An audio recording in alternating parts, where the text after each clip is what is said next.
So have you heard the saying that says it takes two to dance tango? Oh yeah. So whatever happened to Vitaly's cameraman? We're talking about Vitaly, the YouTuber who is still in prison in the Philippines. But whatever happened to the cameraman? It takes two, right?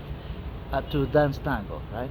So if he was assisting, this cameraman's name is Christopher Dantes, but he goes by his name by the name of Sly Kane. He's a Filipino national, and he was like a temporary assignment. Temporary assignment meaning he was, um, actually hired by Vitali in the Philippines to assist him to, to do the videotaping, filming, assisting when Vitali was filming his pranks in the Philippines. But only one of them, right? It takes two, right, to do the actual offenses, like criminal offenses, right? Whether this is like a uh, misdemeanors or felony offenses, right? But still, there was one more person involved, or maybe who knows, maybe three more, maybe one more, three, right? What about the driver? There was a driver, right? That was driving them all over and around. But a driver is just the driver of the car. Uh, is a camera. Is really a video camera or a cell phone which what they use to film these pranks, these postings. Is that considered like a tool, like incriminating tool to commit a crime, like a knife, like a weapon? Since when a video camera or a cell phone or iPhone, anything, a video filming device where you can exercise your freedom of speech, right? The First Amendment right to broadcast your thoughts, your opinions, can be considered, a criminal, tool, like a weapon, right? Like a knife, you know. But if this was like used in a system to commit a crime, to commit an offensive way, to in violation of the Filipino Penal Code, well, that's the charges are. That's where the charges lay. That's the foundation of these charges for these two men, the Russian-born blogger Vitaly, who's still in prison. He's in an immigration holding cell, but still with people say, well, he's just in a holding cell, but he's still a prisoner. He's still an inmate, guys. He don't have the freedom to go anywhere. He's still getting his, ration meal, breakfast, lunch, dinner. Who knows? I mean, I can eat rice, noodles, breakfast, lunch, dinner. Nothing happens to me since my childhood. I am, my culture, just like a Filipino culture, is basically, made of my diet. I can eat rice and beans in the morning, rice with chicken in the for lunch, and rice with noodles in the evening, and I can do it every day. Just like some people say, I had a friend of mine, an Italian friend of mine, he said he can eat pizza every day, so I can eat rice every day. It's part of my culture to eat rice. So, but for some people, for a Russian-born blogger like Italian, think he can make it eating rice every day? Well, but let's put aside a little bit a minor dietary thing, in jail. But what happened to the cameraman then? Sly Kane. He's still streaming. He's still posting his videos. And you know what, guys? This issue with Vitaly. Remember that the camera wasn't known until Vitaly got caught in Manila, right? He was trying to exit the airport, the Manila airport. He was trying to in a rush, and he was caught there, and he was charged, of course. But his cameraman disappeared. He just disappeared. Later, a couple of weeks later, he was spotted, in one of the next, in one of the southern island. He was spotted with friends and family departing. Well, he wasn't charged for anything, right? In any case, the one that the video shows, the evidence, right? The proof, the evidence, in hand shows that was committing these offenses was Vital, not the cameraman anyway, right? Apparently, the cameraman wasn't aware of what Vitaly was trying to do, but well, that has to be proven in court. But now, think about this: is there a double standard because Vitaly is a Russian-born or a foreigner, right? A foreigner in the Philippines. If you're a foreigner anywhere in the world, are you really treated equally just like a local person? Very few countries do. I'm not saying the Philippines that's what's going on. All I'm raising is the question is if both men were charged with the same crime, being at the same crime scene apparently, assuming that they were in the because so far it's just charges that hasn't proven guilty yet in the court of law. So if they haven't been proven guilty in the court of law, they're still innocent. It's like just like you and me. We haven't done nothing until proven guilty. We all deserve, our day in court until we proven guilty. Why we then always to charge? I mean, to prosecute people in the public square, right? I mean, we bring in the issue just to see how far this can go. How far this is going already. As of October 23rd, just last couple today is yes what today is November 6th, just less than 2 weeks ago he was posting videos, and well, nobody exactly knows the location where he was filming from, but it seems that it's not from the Philippines. It seems we don't know exactly, but it seems that it's not from the Philippines. So I'm not saying he's hiding. All I'm saying is that he's not in the country. That's what the fact remains. Because if he was charged, can you really hide in the Philippines anywhere? There's no place to hide, guys. You can have, yes, there are more than 3,000 islands, but it's still, island. Where are you gonna go? Where people can hide? I mean, there's no way to hide, basically. But you can remain for a few days at large. I mean, going, here and there. But everywhere you go, basically have to show an ID. And if you're, he's a YouTuber too. He's podcast. He's filming, he's posting his videos and stuff. So very much, he's not like he's a known face almost. I mean, not internationally, but local people, many local people know him because of his videos. So I'm talking about Sly Kane, right, the cameraman. But now with the revised penal code in the Philippines, remember that when these things was committed, these offenses, criminal offenses was supposedly committed in the Philippines in April. The penal code that took effect on August, just a couple of months ago, wasn't in place yet. There was some reform in the Cybercrime Act, right? The Cybercrime Act in the penal code, the Filipino penal code. So there was some reform that was published on the couple of months ago, November, October, what's it? October, September, yes, in August, yes, a little more than 2 months ago. So after that, and guys, have you noticed something also? That it's been like from April, it's been more than 6-7 months. Do you really have you been seeing any really prominent YouTuber being caught with this law or being penalized with this law? No, not really. I mean, people are still filming in public. People are still doing all kinds of videos in public with passerby with no authorization from these people in public places, and nothing really happened yet. Nothing really.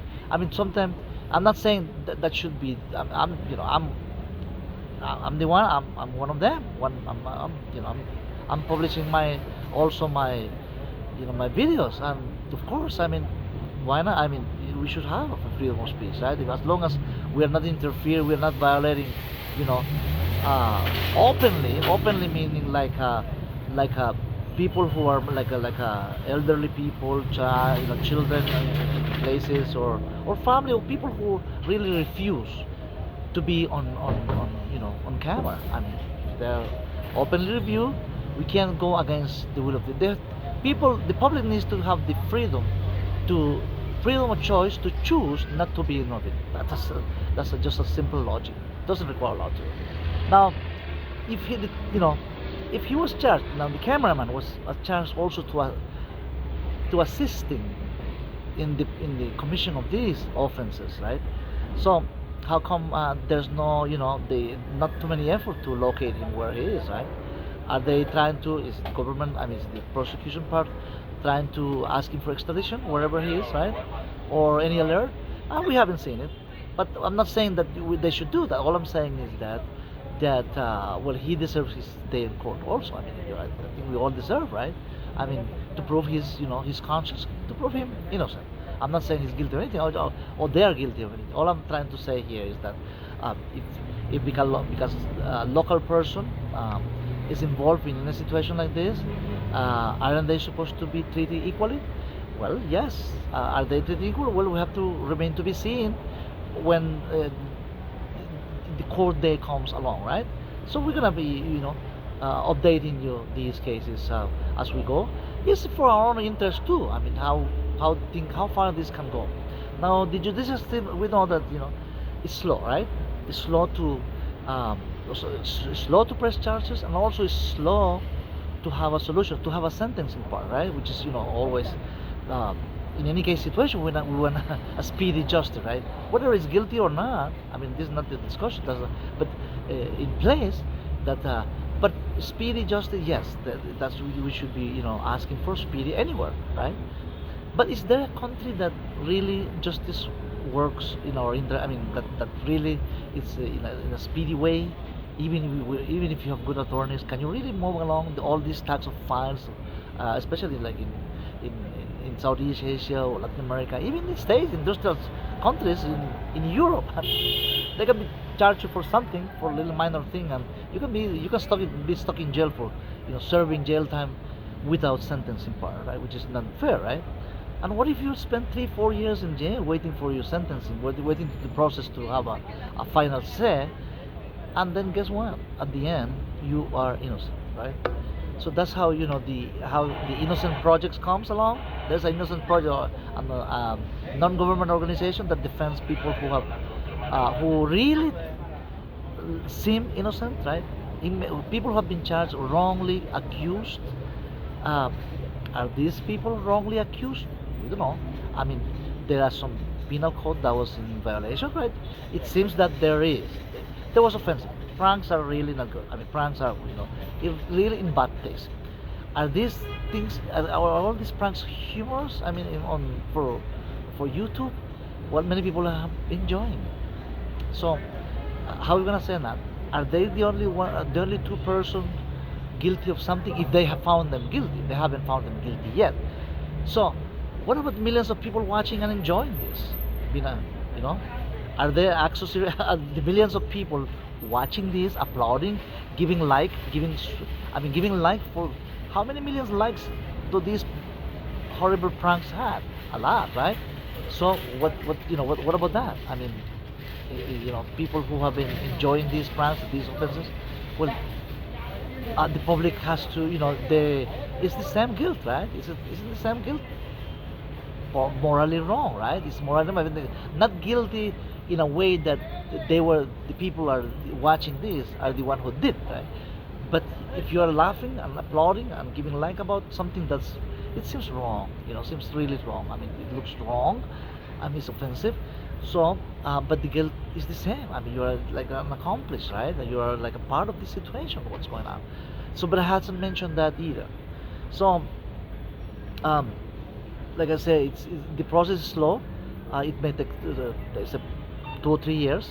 In the meantime, one of them is free, right? It's okay. I'm just it's free. I'm just stating a fact here. It's free. He's a local guy. It's like him, the cameraman. The other one is in jail. Now, well, they both deserve justice. Of course, the victims deserve justice too, right? That's the first thing we have to think about, the justice system that takes care of the victims, right? The victims of these assumed supposedly offensive act that took place. Like I said, we can't just show that say, well, they should be rotting in jail. That's why I have some comments on the previous videos about, oh, these people are not good for nothing. I mean, no, they should be rotting in jail. They should, I mean, there are so many opinions about that. Well, yes, well, drop me a comment. But I'm saying that we all deserve, a fair trial, justice, and I'm sure that, Vitaly's lawyer are doing the work that they doing, basically. They posted bail, they did. The process is still slow, but in this process of, in these years that's going to take 2 3 years, if there's big changes in Vitaly's behavior, well, his behavior with the fellow inmates, behavior with what he's, if they allow him to post. I mean, if he's just in an immigration jail cell, I mean, he could have a permission to do some posting, right? But he could. His lawyers can ask for a special permission, right, to have a little broadcast and to talk to his followers. He had Vitaly he still has more than 3 million subscribers in YouTube. Can there be like a 5 minutes permission for a video where he can talk directly to his followers, his subscribers? I think a request can be done. This is just an idea, right? Because he's part of the story, his side of the story we haven't heard from him yet. So why not the public should know? The public, we have the right to know, right? We do the right to know what his part of the story is before he goes to the next trial, the next phase of the trial, right, in front of the judge. We should know, and we should have our opinions known. Guys, anybody can be in his situation. Let's be for a minute in his shoes, what he's going through, right? Let's get to for a minute on his victim's shoes too. So we have to take the two sides and have like a level field, you know, balance. Everything is about balancing, other people's right and my rights too. While I respect other people's right, they should respect my rights too. We all deserve fair trial. We all deserve fairness in life. I know for many people life doesn't seem fair. This Philippines has been hit with horrible typhoons lately in the last couple of weeks. I mean, earthquake. I mean, how many natural disasters? My heart goes to all these people, all the people, all every one of them, everyone in the Philippines, man. I mean, and just my words, but ask other people to let's have a voice, to do something, to keep doing something and raising our voice for better condition. People living next to water, like next to risky areas in the Philippines, why not find a better place for them. So take care, guys, and see you in the next video. Bye. Take care.